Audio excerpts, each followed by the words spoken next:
6个政府倒台，4个国家内战，示威行动与政府改组成为了所有阿拉伯国家的家常便饭。上述的一切就是由一个小贩之死所引爆的阿拉伯之春的最终结果。时至今日，中东地区依然没有从阿拉伯之春带来的动乱中彻底走出。毫不夸张地说，小贩布瓦吉吉的死将注定会成为中东历史的重要节点。然而，布瓦吉吉的死实际上只是点燃炸药桶的那个火星。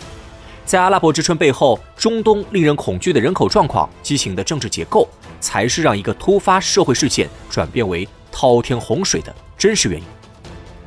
在上期当中，我已经讲述了阿拉伯之春表面的故事。今天历史未见将带您走进革命背后的阿拉伯世界，对那些潜藏在背面的逻辑一探究竟。关注上一期的朋友们都会记得啊，小贩布瓦吉吉的命运简直是中东版的骆驼祥子。然而，布瓦吉吉的人生实际上是阿拉伯世界里大多数年轻人的模板。物价高企，官员腐败，工作难寻，是革命爆发前几乎所有阿拉伯国家的现状。而导致所有现状的根本原因就是阿拉伯世界异常的人口膨胀速度。我们以典型的中东阿拉伯国家埃及为例，自上世纪初开始，埃及人口就呈现出直线上升的态势。1900年，埃及人口仅为1000万，而1930年，埃及人口就逼近2000万大关。1985年，埃及人口就超过了5000万，而等到阿拉伯之春发生的2010年，埃及人口高达8600万，几乎是1个世纪前的10倍。当然，有人会提出疑问：第三世界的人口膨胀并非仅发生在中东地区啊，为何阿拉伯国家尤其严重？这一问题的答案就是阿拉伯世界独特的宗教。作为伊斯兰教的发源地，今日的整个阿拉伯世界几乎都是穆斯林的天下。在人口问题上，伊斯兰教有2个极其鲜明的特征：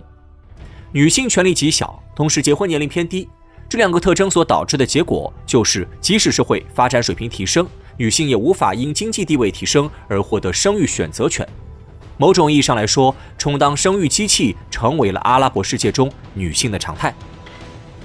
假如人口增长速度能得到控制，政府实际上有机会消化新增人口，并将年轻人转化为促进国家发展的人口红利。然而，阿拉伯世界因为人口增长速度过快，在半个多世纪以来，新增的年轻人口数量在任何一年都远多于政府能安置的年轻人数量。阿拉伯世界的人口结构图已经超越了小众头巾的金字塔结构，展现出一种以年轻人为绝对主力，老年人几乎缺席的极端畸形状态。这种状态的最终结果就是政府完全没有能力为年轻人谋求进路，但是年轻人的数量每时每刻都在增长。越来越多的年轻人毕业即失业，因为专业教师相对儿童的稀缺，许多年轻人甚至无法完成义务教育。无奈的年轻人为谋求出路，要么选择冒着生命危险偷渡国外，要么就只能从事一些最简单的职业，祈求能在这个乱世中有填饱肚子的机会。在阿拉伯之春爆发之前，第一个爆发革命的突尼斯，30岁以下年轻人的失业率已飙升到50%以上。不过，人口膨胀虽然是社会动乱的根本原因，但社会究竟会以什么形态释放压力，则取决于当地的政治结构。不幸的是，阿拉伯世界普遍存在的强人政治，最终让事态朝着最坏的方向前进。阿拉伯之春爆发之前，本阿里统治了突尼斯23年，穆巴拉克执掌埃及30年，阿萨德父子统治叙利亚40年，而卡扎菲已经在利比亚做了42年的地头蛇。阿拉伯世界之所以遍地强人，其实是当地环境所导致的结果。奥斯曼帝国解体以后，整个中东地区几乎是一片权力真空，而在这一片政治荒漠里，第一批走出来的人是脱胎于原始部落体制的封建性质的政治强人。在上世纪初，这批人建立了沙特王国、埃及王国、伊拉克王国等一系列君主专制政府。但是这些封建性质非常浓厚的国王根基很浅，而且封建君主已经不太被20世纪的世界接受。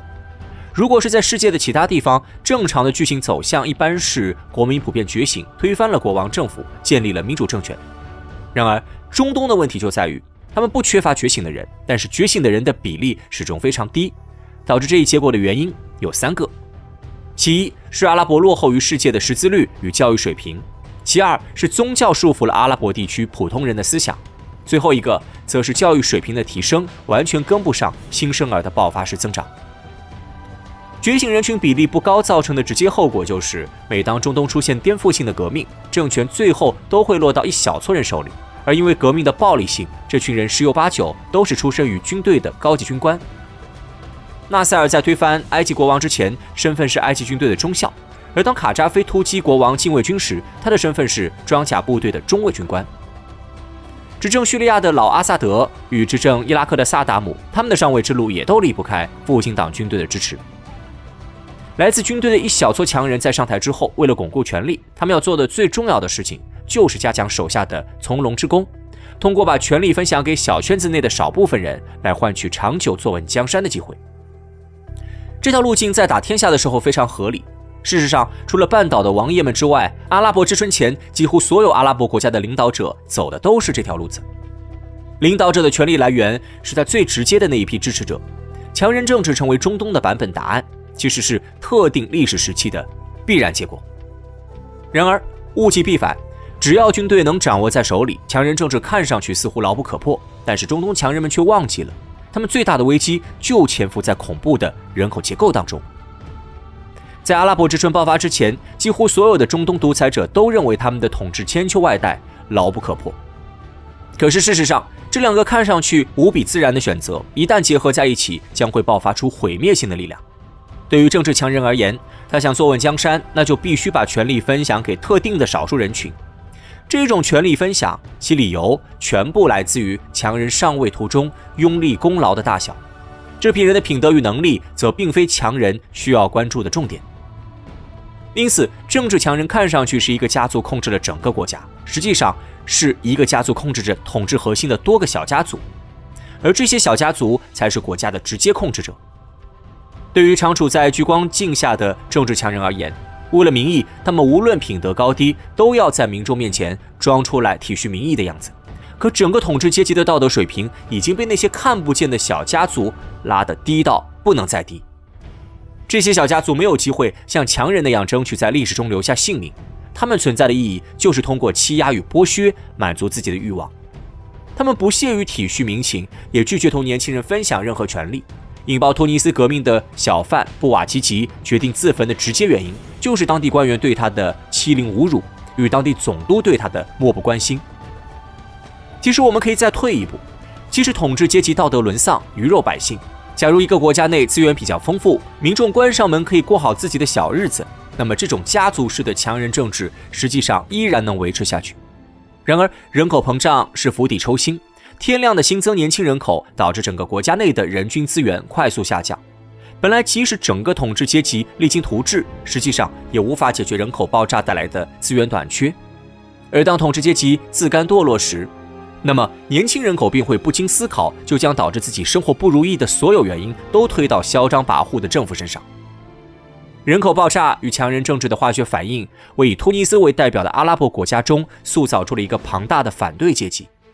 这个阶级完全由富有精力却缺乏教育的年轻人构成，他们没有思想，没有纲领，没有目的，甚至连革命到底是什么意思都不知道。他们除了生命，实际上已一无所有。但是就是这种一无所有，让他们能在问题彻底爆发时毫不犹豫地团结在一起，去同他们寻找到的答案做出坚决斗争。2010年的阿拉伯年轻人寻找到的答案就是横亘在他们头上近半世纪的政治强人们。但是还有最后一个问题，到底是谁将年轻人的怒火彻底引导到了推翻政治强人与他们的政府之上？关注历史未见，我们下期再见。